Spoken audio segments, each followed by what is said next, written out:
तर समोरील जर आपण रस्त्याने जर वरती आलं किल्ल्यावरती, गाडी इथपर्यंत येते म्हणा.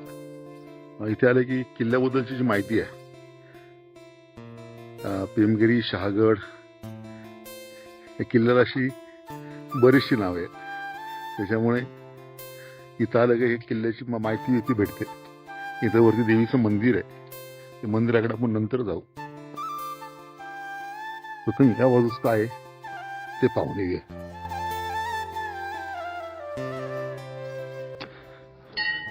समोर गाडी पार्क आहे. आपण मंदिराकडे नंतर जाणार आहोत. त्याच्या आधी पुढे जर आलं तर या ठिकाणी ही भली मोठी 2 पाण्याची टाकी भेटतात. एकात पाणी आहे म्हणा, दुसरं मात्र कोरडे.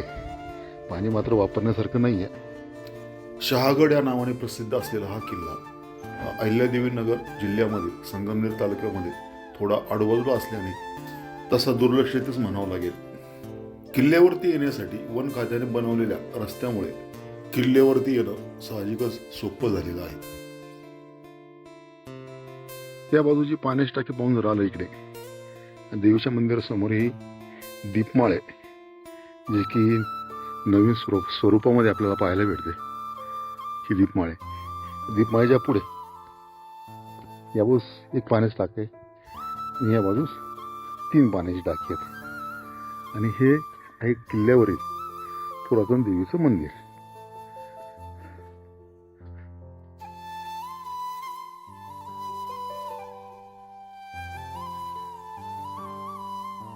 वरती आपल्याला गणपतीची मूर्ती कोरीव दिसते आणि आतमध्ये ही आहे देवीची मूर्ती.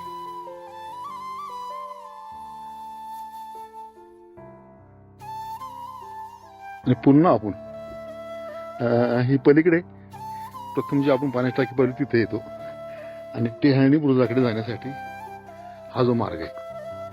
आणि नवीन स्वरूपातील जे देवीचं मंदिर आहे हे इथं समोर आहे.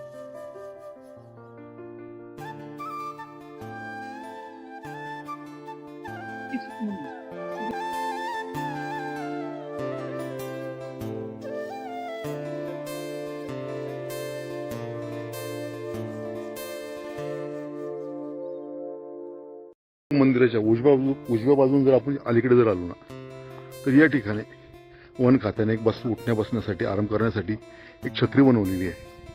आणि हे रस्त्याने जर पुढे गेलं तर टेहाणी बुरुज आहे. इथे आपल्याला खाली एक पाण्याचं टाकं देखील पाहायला भेटतं. चला आता आपण खाली जाणार आहोत. ही या ठिकाणी आहे, ही आयताकृती कातळ कोरीव पाण्याचं टाकं. या किल्ल्याच्या इतिहासाबद्दल जाणून घ्यायचं म्हटलं तर एक महत्त्वाचा प्रसंग या किल्ल्यावर घडला होता. इसवी सन 1662च्या अखेरीस मोगल सरदार महाबत खान निजामाची राजधानी असलेल्या दौलताबाद किल्ल्याला वेढा घालून जिंकून घेतला. त्यावेळेस निजाम हुसेन आणि त्याचा वजीर फत्तेखान यांना तुरुंगात टाकले.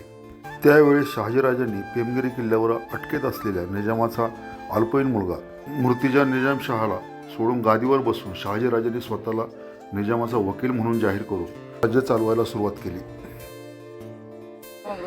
हा समोर आहे हा टेहाळणी बुरुज.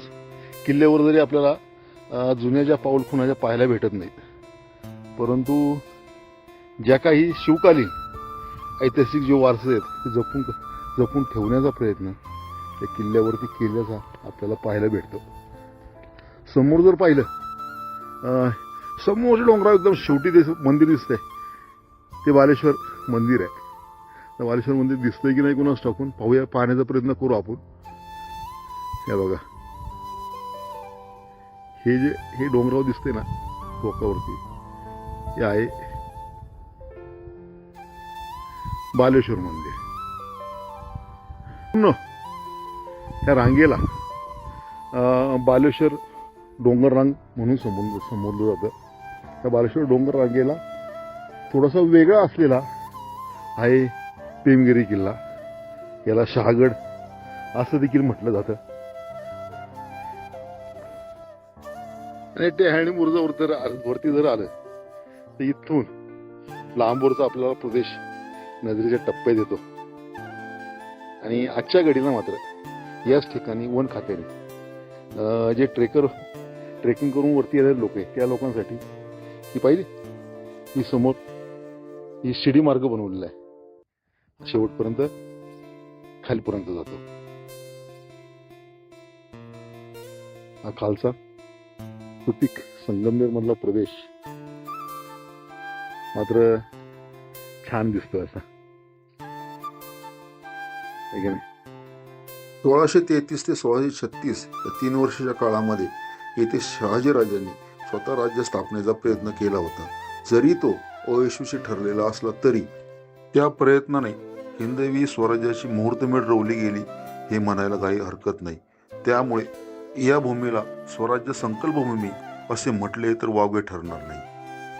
मित्रांनो, आता जवळजवळ किल्ला आपला फिरून झालेला आहे आणि आपण आता परतीचा प्रवास चालू करणार आहोत. व्हिडिओ जर आवडला असेल लाईक करा, कमेंट करा आणि आपल्या चॅनलला सबस्क्राईब जर केलं नसेल सबस्क्राईब करायला विसरू नका. भेटू अशाच नवीन भटकंतीमध्ये. व्हिडिओ पाहिल्याबद्दल धन्यवाद.